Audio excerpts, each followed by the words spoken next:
One company owns Ray-Ban, Oakley, Persol, and Oliver Peoples, and manufactures for Chanel, Prada, Versace, and Burberry. EssilorLuxottica controls 80% of luxury eyewear from 6 factories in Italy's Veneto region. The gap between a $170 Ray-Ban and a $330 Persol isn't craftsmanship, it's licensing fees and retail margins stacked on frames costing as little as $5 to produce. And the markup is only half the story. The eyewear market's power structure begins in northern Italy. 6 factories cluster through the valleys of the Veneto region, quietly producing the majority of the world's luxury sunglasses. From these plants, EssilorLuxottica controls the supply chain for frames stamped with names like Ray-Ban, Oakley, and Persol, as well as for designer labels such as Chanel, Prada, Versace, and Burberry. Whether the logo is a household name or a high-fashion signature, the frames often pass through the same machines, use the same acetate batches, and are assembled by the same workforce.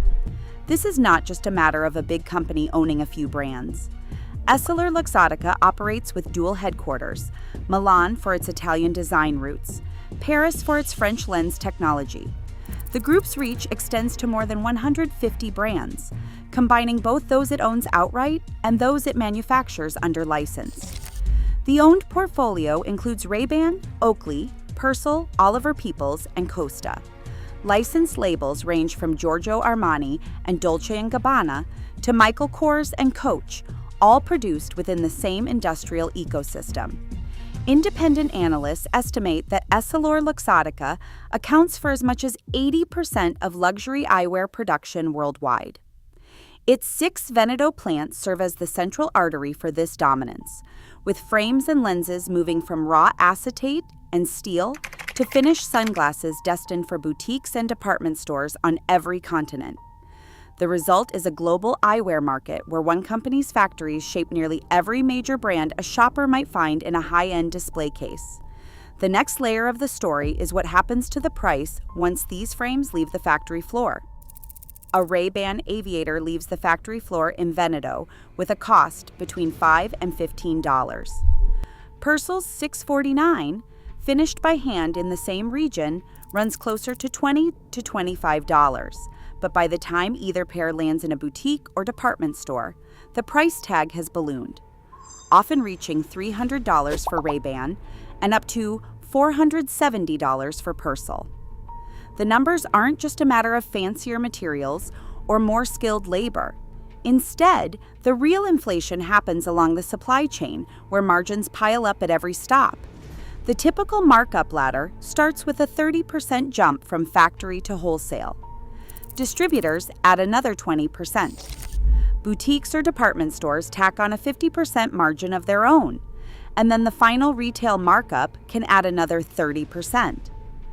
On top of that, when a frame carries a designer name, especially if it's a special edition or a licensed label, a royalty fee slices off 10 to 15% of the wholesale price before it even hits the shelves. For Persol, that royalty can be the single biggest driver behind its higher sticker price compared to Ray-Ban, even though both are owned by the same parent company and share the same production lines. Add up these layers, and a $15 Ray-Ban can retail for $350. A $25 Persol, with a royalty tacked on, can land at $470. The difference in build cost is just a few dollars, but the difference at checkout is more than $100. For anyone comparing price tags, the lesson is clear. The bulk of what you pay isn't for better materials, but for a stacked chain of markups and licensing fees.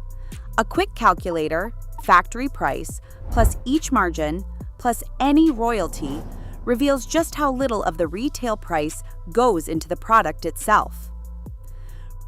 Randolph Engineering stands apart, not just in story, but in hardware.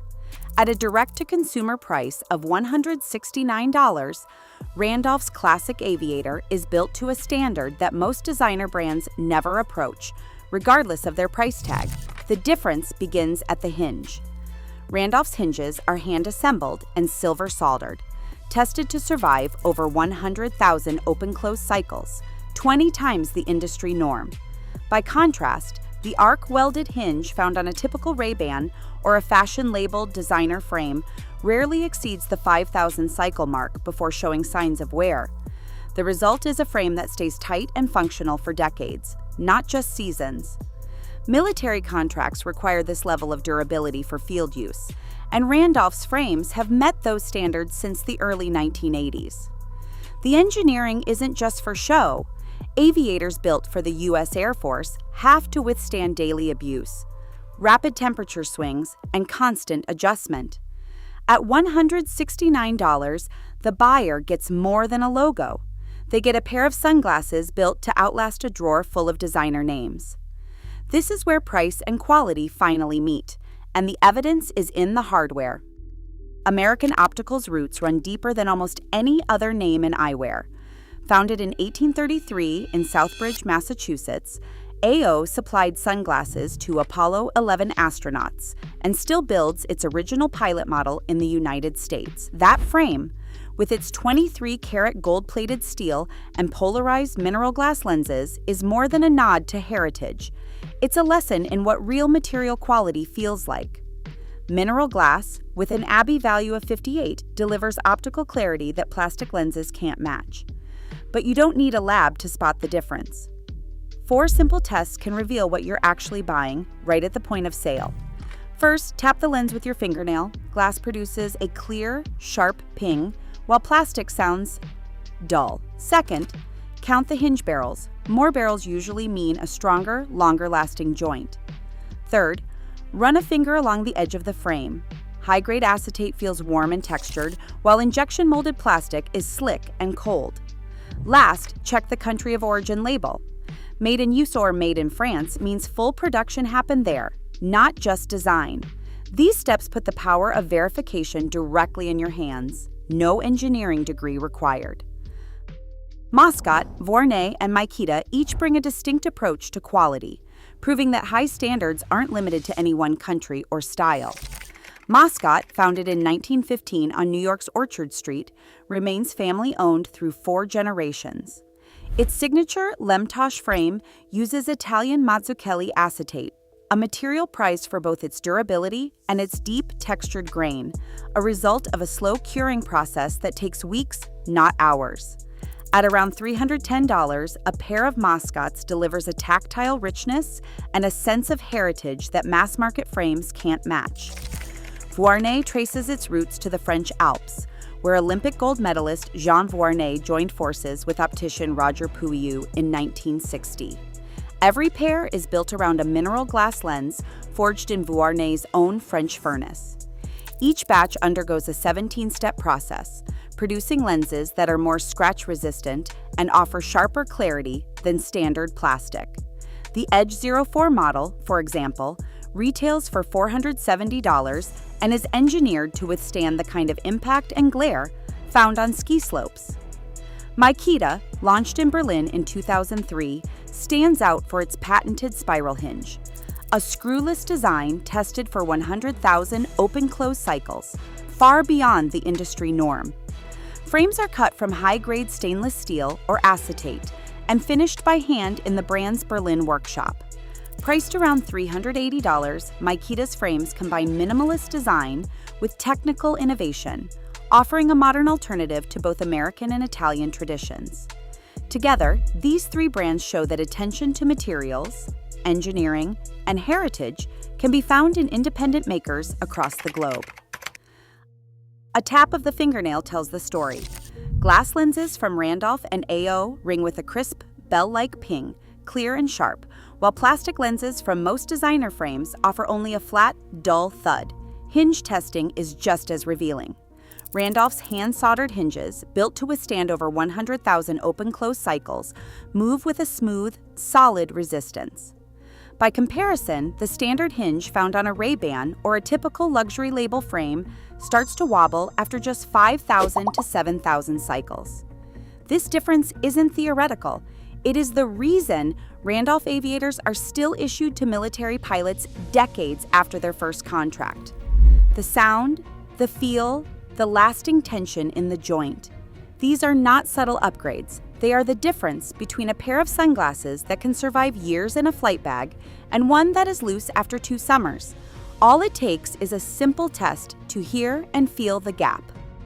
Mazzucchelli acetate, used in Moscot's frames, reveals its quality under a magnifier. The grain is deep and organic, with subtle color shifts and a warm, almost waxy texture, evidence of a slow curing process that takes weeks to finish. By contrast, the surface of a typical fashion brand frame, even one stamped with a luxury logo, often shines with a high gloss, almost glassy smoothness. This is the telltale sign of injection molded plastic, fast to produce, but lacking the dense patterned structure of true acetate. Labels add another layer of truth. Made in Italy is regulated and means the frame was actually built there, while designed in Italy is a marketing loophole. Final assembly could happen anywhere. In seconds, grain and label together confirm whether you're holding real craftsmanship or a mass-produced badge. Right now, brand markups still shape what most shoppers believe is quality. But independent makers like Randolph and Makita prove better. Materials and real engineering don't have to cost more. The next time you reach for a logo, remember, true value isn't printed on the lens.